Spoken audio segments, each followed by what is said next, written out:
Welcome to Daily Overdose. Listen up! Yes, I'm talking to you! If you can hear my voice, you've got work to do! This is something you all need to understand.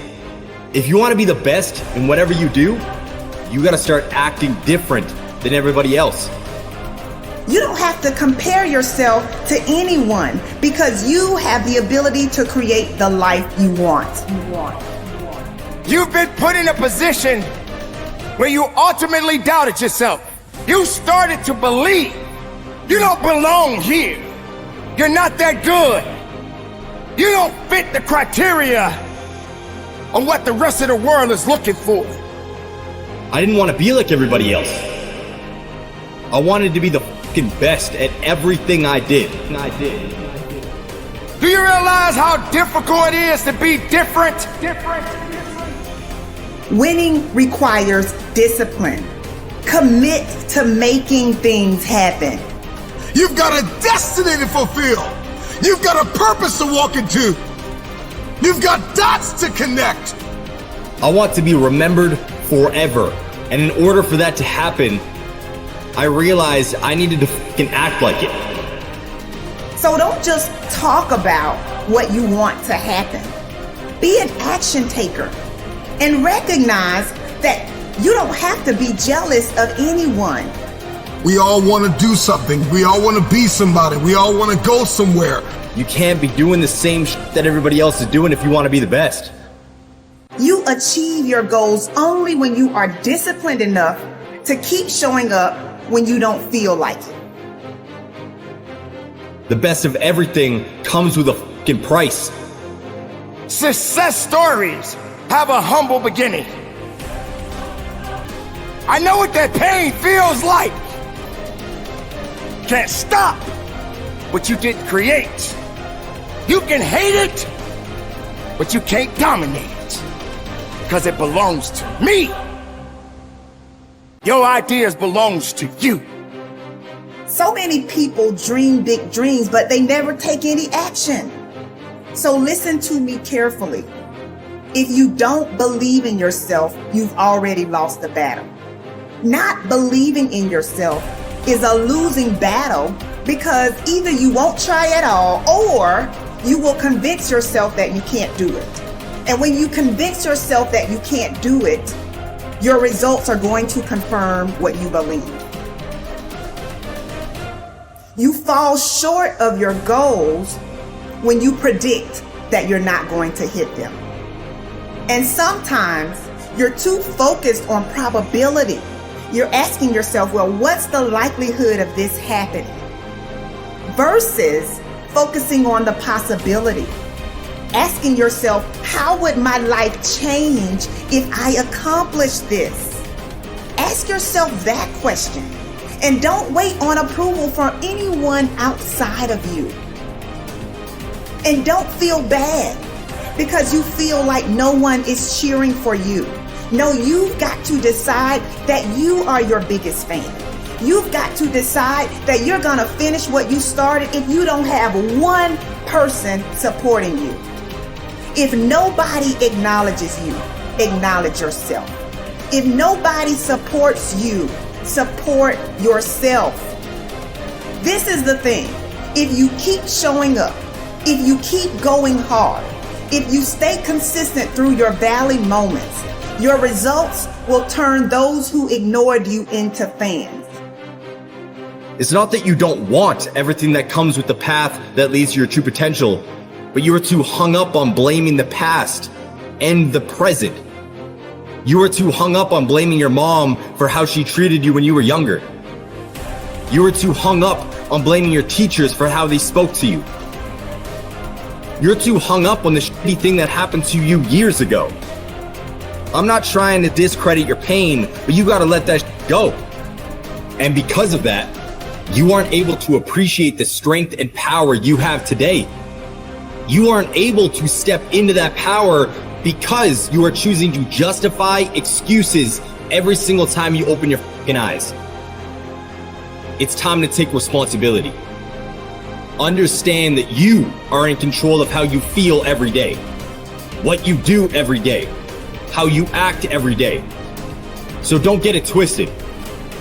The excuse that these outside sources control how you feel, what you do, and how you act is just a justification that has been drilled into your head since you were younger. Break out of it. Understand that we have the power to change our lives. Stop putting the power in other people's hands by blaming them for your current situation. Take that shit back. Take that shit back. Choose to shift the trajectory of your life so you can live up to your true potential. And don't for 1 second think it's going to be easy. If it's important to you, you're going to find a way. You won't have to look for a resource. You will become resourceful. It's not always about the accomplishment. It's about the effort. If we can just keep the effort going, the excuse is irrelevant. You got to be stronger than your excuses. Excuses don't get results. We get one opportunity to come this way. We get one shot. We got one life to live. Life is too short to make excuses. Faith of any kind always comes by hearing. You didn't believe you were dumb till you heard you were dumb. You didn't believe you couldn't learn till you heard somebody say you couldn't learn. Your unbelief is a result of something you heard about yourself. And the more you heard it and rehearsed it and even argued about it and said you didn't believe it, every time you face a challenge, tell me the truth, don't those voices come back up? Every time you hit a low place, don't those voices come back up again?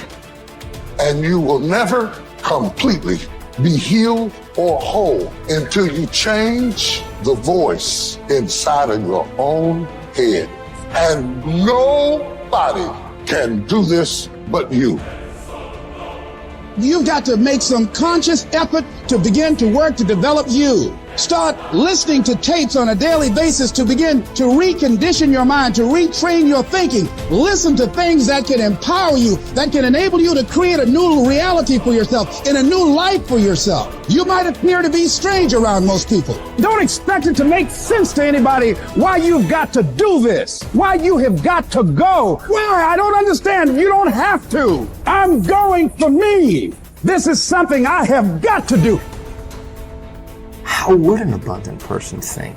Write it down, dude, and fire and wire those thoughts in your brain and install the hardware. Keep doing it with attention and intention. It becomes the new voice in your head. It becomes a software program. And before you reach for your cell phone and start scrolling through your social media, close your eyes and rehearse in your mind how that person would walk, how they would breathe, how they would smile, how they would greet people, how they would be on Zoom calls, how would they be in traffic, how would they be at dinner. And the act of closing your eyes and mentally rehearsing the act, if you're truly present, the brain does not know the difference between the real life experience and what you're imagining. In fact, just a little bit of time, you start to install the neurological hardware to look like you already did it. You must have faith. You've got to believe in yourself. You've got to believe in your abilities, your ideas, unquestionably. You've got some idea, some dream that you might have to go back and brush it off and look at it again and say, I've got to do this. This is what I'm supposed to do. This is why I showed up. You've got to talk to yourself day in and day out, selling yourself on you and on your potentials. And all I want you to do every day is just say to yourself, when you feel that inner negative conversation saying you can't do it, just say, it's possible. Other people have done it, then we can do it. We fail a lot of times. Well, a lot of other folks fail, and eventually they came back and they succeeded. So it's possible we can have what we want, and it's necessary. We get negative, do-nothing people out of our lives. It's necessary. We never stop learning and growing and developing ourselves. It's necessary that we never give up. Whatever we have to do, it's worth it.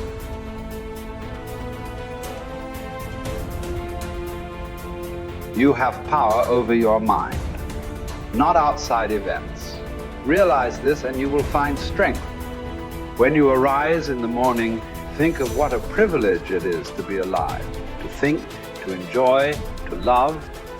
The soul of a man harms itself, first and foremost, when it becomes, as far as it can, a separate growth, a sort of tumor on the universe.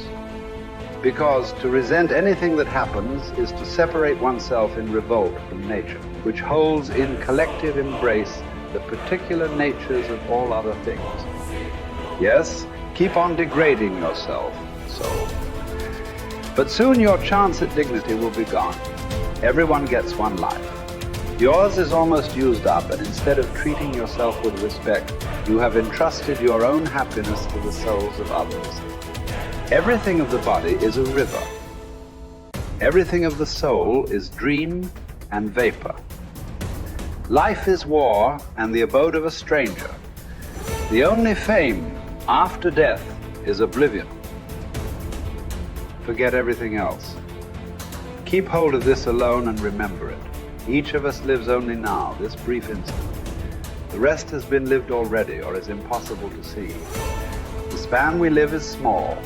Small as the corner of the earth in which we live it. Small as even the greatest renown, passed from mouth to mouth by short-lived stick figures, ignorant alike of themselves and those long dead. It's the programs in the first 7 years of your life that actually started in the last trimester before you were born. The fetus is already learning. I go, these programs downloaded in the first 7 years control the character of your life. And I go, okay, what programs did you get? I go, well, wait a minute. What programs did you get before you were born? Your life is run by programs and you have no conscious awareness of these programs because your conscious mind wasn't working when the downloads were occurring. So all of a sudden I said, now we have a problem. I go, you've been programmed, you don't even know what the hell programs are. 95% of your life is coming from the programs. Your life is a printout of your programs. Look at your life right now and recognize the things that you like that come into your life. They didn't get there by accident. They came in there because you have a program to, have those things. The things that you wish or desire, but you have to work hard, sweat over it, put effort into it. Why are you working so hard? And the answer is, whatever program you downloaded doesn't support that. And you're trying to override the program with the conscious mind. And I go, well, here's the problem. The conscious mind only working 5%, the program 95%. That's one problem right there, mathematically, that's a problem. Let me give you another mathematical. The subconscious is 1,000,000 times more powerfully computed than the conscious mind. So I say, now do the math. How effective is your conscious mind at overriding the subconscious? I say it works 5% of the time with a miniature computer. And I go, now that's your problem. I go, the only way you can override the program is not play the program. And that's when we said stay mindful. And then we then said, well, that's going to be difficult because we have to think. So there's only one way out. Reprogram the subconscious mind. If you would put wishes and desire programs into the subconscious mind, that means that that program will be operating 95% of the day. Meaning, whether your conscious mind is in control saying, these are my wishes and desires, or the conscious mind's thinking, then the subconscious mind comes in and says, these are my wishes and desires, then guess what? Then 100% of your life you're living wishes and desires. And therefore, all of a sudden, then the work has to come back to each of us as individuals. Each of us got programmed. Each of us is manifesting that program. We give up our power in many of the programs. A fine example is, you were sick as a kid, and just like your parents and any other family members, when you were sick, you went to the doctor. And I go, that's a habit. I said, what does it mean? It says, you learn this in the first 7 years. The program, it says, when you're sick, you give up this power and you go to that doctor and you accept the doctor as the power over you. Because when it came to health, it's like, no, you don't do it. The doctor does it. That's the program. I say, so what's the point? You have given up power over the control of your life and have given it to the truths, quote unquote, offered by the doctor. I go, significance. I go, The doctor misreads your diagnosis and then tells you, oh, I'm sorry, you only have 3 months left to live. And I go, significance. 95% of the day, the program says the doctor is the correct one, the truth. What do I know? The doctor knows. What do I know? So 95% of the day, then your belief system is going to do what? Take the words of the doctor and manifest them as truth. I go, what's that about? Well, you're going to die in about 3 months. I go, from what? I go, hey, that was a misdiagnosis. You're still going to die, because your belief system will manifest an illness that will terminate. Cancer, for example, is not due to any genes. There's no gene that causes cancer. The genes are correlated with cancer. Well, what causes cancer? I say disharmony and repressed anger is one of the big ones. I go, so then I say, the genes didn't cause it? I say, no.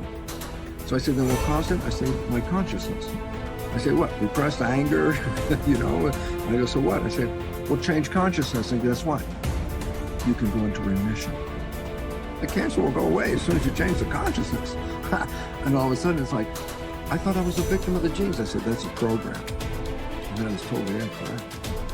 Because as quantum physics says, consciousness is creating our life experiences. And as the new biology, which I'm familiar with, called epigenetics, is how consciousness controls the genetics. And all of a sudden I say, oh, well then biology and quantum physics now share the same story. Yeah, you're creating this.